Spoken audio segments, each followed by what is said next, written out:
Hey guys, what's up? It's me, the Gaming Spinosaurus, here with another video. Today, we're going to be reviewing The Batman and solving the mystery of Rataalada. If you haven't watched The Batman, you probably don't understand what that is. And speaking of having not watched The Batman, spoilers for The Batman throughout this entire video. Spoilers for the entire movie.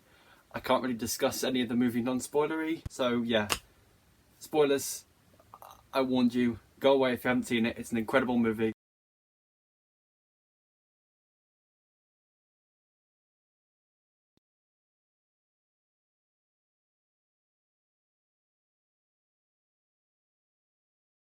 Let's just get into it.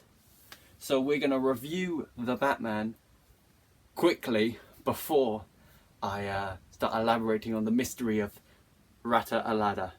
Because my god, do I want to talk about this movie. So, The Batman is easily my favourite Batman movie, just beating out the Lego Batman movie and Batman the Movie 1966. Yeah, I know, I have a really weird taste in Batman movies. It's probably my favourite DC movie as well. So, let me explain why. Firstly, it's probably the best looking superhero movie out there. The CGI was pretty fucking good, because I didn't notice it at all. The cinematography and camera work was so exquisite as well. Each shot was framed so damn well, and it made everything far more engaging. For example, the incredibly tight camera angles in the Penguin and Batman chase. And also, god, that Batmobile is fucking beautiful. It's such a fantastic introduction, and it felt like a beast. So yeah, those tight camera angles in the Penguin and Batman chase just really help increase the intensity. You know, they get you more excited, and it feels all tight and claustrophobic, and oh my goodness, it just works. Then there's the prosthetics on the Penguin and the makeup work. Oh my god, it's so good. I genuinely am still not 100% sure that it's Colin Farrell under there. Ooh. And then there's the costumes. Oh my god, the costumes look so good. The Batsuit is incredible, and one of the best interpretations of the Batsuit I have ever seen, by far. I love it. I love how it feels so cobbled together. I love how it feels damaged. It looks really good. Oh my god, it's like one of the best Batsuits ever. And the Riddler's costume looks really intimidating. It feels like the sort of thing a real psychopath and serial killer would wear, yet it's still clearly the Riddler. And I really like the Catwoman suit. The little ears on a balaclava thing are a really neat touch. You can clearly tell it's Catwoman, but you can also clearly tell it's an early version of the suit. So the costuming in this movie is just incredible. Like even I love Jim Gordon's drip as well, because Jim Gordon is dripping in this movie. He is completely dripping, and you can't convince me otherwise. And that is just the visual shit. There is not a single bad performance in this movie. I will stand by that. Every actor puts in a great performance, which is complemented by a fantastic script with a compelling as hell story, creating a movie with not only incredible characters, but also an amazing story. Because a lot of movies, they kind of sacrifice plot for characters, and they sacrifice characters for plot. But this movie finds a perfect balance of plot and characters. Personally, my favourite character is Jim Gordon. I adore his dynamic with Batman. I think they're just a really fun duo. And they just... and it makes me want Robin in the sequel so much. They've got to put Robin in the sequel. Or, like a Batgirl. Some sort of sidekick for Batman, I think. It's just such a good and natural dynamic. I mean, Gordon even just calls him man. It's... I just think Jeffrey Wright does an incredible job as Gordon. He's probably my favourite Gordon out there. Then there's Robert Pattinson. He's so good. He works really well as Batman, and I love how, specifically in this movie, Bruce Wayne and Batman are so very similar, though I do hope he adopts the more playboy personality of Bruce Wayne in the future. Robert pulls out the fucking bag, man. He was made for Batman. He was made for Batman. And the Riddler, oh my god, the Riddler. He's a fucking psychopath, in a good way. Paul Dano, oh, he pulls it out of the bag as well. His riddles are fun as hell, and I think he's a perfect fit for this movie. Then there are the Riddler goons. They brought back goons, villain goons. I love villain goons. I hate when it's like dumb CGI army. I want villain goons back, man. Like villain henchmen, because that's basically what the people are. Yeah, they're his like Twitch followers basically, because the Riddler is just a Twitch streamer, a psychopathic Twitch streamer. But yeah, I love villain goons. I think they're awesome, and we should bring them back. And we actually have a Batman character arc for once, which links in with all the other characters. He learns that maybe being this creature of vengeance and anger is not good for Gotham. The Riddler and the Riddler goons are being inspired by Batman's mission for vengeance. Catwoman believes that he'll just help her kill Carmine Falcone. It's a really, really good arc for the Batman. He realizes that maybe Gotham needs hope, which is where we get the most beautiful shot in the entire movie. Batman holding a flare, guiding the citizens, ones who feared the Batman for so long, including the newly elected mayor, out of the now flooded Gotham through this destroyed and decimated building. Oh, it's such a beautiful fucking shot and sequence in general, and it ties together the film so well, because there's the kid from the start who Batman emphasizes with, because of course he loses his parents, and the kid first one to reach for Batman's hand. It just, oh, it's so good. Oh, I love it. Then there's the fucking music, which is like the buttercream icing on this beautiful Victoria sponge cake. FYI, Victoria sponge cake is the best cake. I'm not going to argue. Michael Giacchino's godsend of a score amplifies just everything tenfold. The tension in the Batman chase, oh my god, it's amplified so much by the music. The emotions, with that beautiful main theme blaring, you can feel Robert Pattinson's emotions far more. The acting, oh my god, it amplifies the acting. The beautiful cinematography is completely elevated by this incredible score, and the incredible action, of course. The music is just so good. The score is something else. It's so distinct from superhero scores, especially when a lot of superhero scores are pretty generic, let's be honest. But Michael Giacchino, man, he's never put in a bad day at work, I swear. So in conclusion, this movie is fucking incredible. It's 3 hours, but those 3 hours fly by. This is probably one of the most well-made movies I've ever watched, and I just enjoyed myself so thoroughly. And I cannot wait for spin-offs and sequels, because I adore the world that has been created. 9.5 out of 10. I am so close to giving it a 10. I just need to watch it again. That took far longer than I wanted to. Let's move on to the fun stuff. So, at the end of the movie, instead of there being a end credit scene, there is this link to a website, www.rataalada.com. This was used in the marketing for the movie. You would answer riddles and you'd get in-universe images. It was a pretty cool marketing tactic. After the movie released, the website was updated with a new look.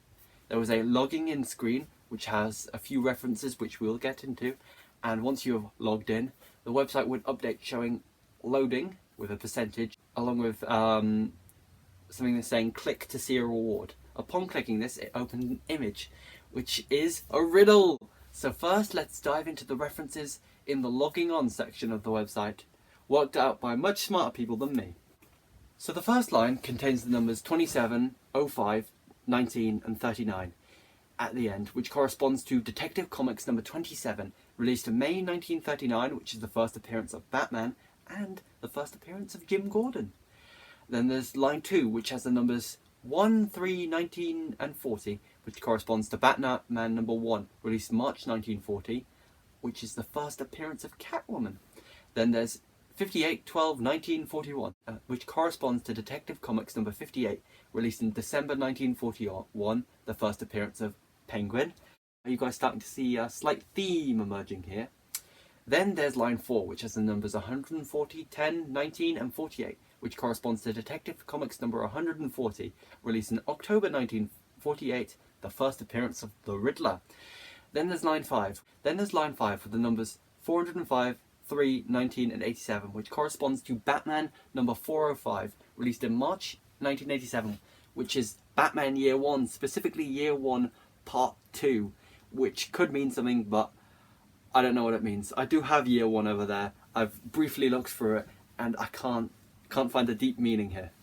Then on line 6, there are numbers 16, 4, 19 and 43, which corresponds to Batman number 16, released in April 1943, which is the first appearance of our boy Alfred Pennyworth.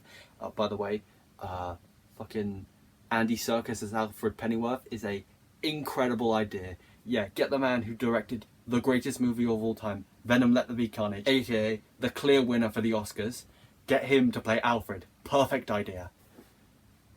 Then, penultimately, there is line 7, which contains the numbers 2, 5, 8, 10, 19 and 74, which corresponds to Batman number 258, released in October 1974, which is not only the first appearance of Arkham, but coincidentally, the first appearance of Two-Face. All I'm saying is that the district attorney died in this movie, so I'm just saying we might get a Harvey Dent in the next one. Then finally, there are the numbers 03, 04, 20 and 22, which is of course the day that this website was updated, Friday, March 4th, 2022, the release date of the Batman. With the references over, let's move on to the actual meat and bones of the website.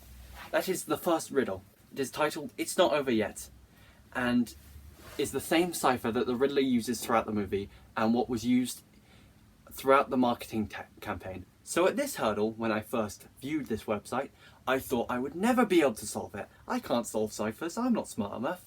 Then I realised that smart people exist. The cipher you're seeing on your lovely screens is courtesy of the brilliant people over at New Rockstars who cracked the code. So go check out the video they made on the subject, because it's a really good video. So, using their well-made cipher, I solved the riddle all on my own, with their help of course. It translates to, you think I'm finished, but perhaps you don't know the full truth. Every ending is a new beginning. Something is coming. Now comes on to the final segment of the website that was present on the release day, which was the loading. What was it counting down to? And when would it finish counting down? Well, the second part would be easy enough to work out, using some simple mathematics.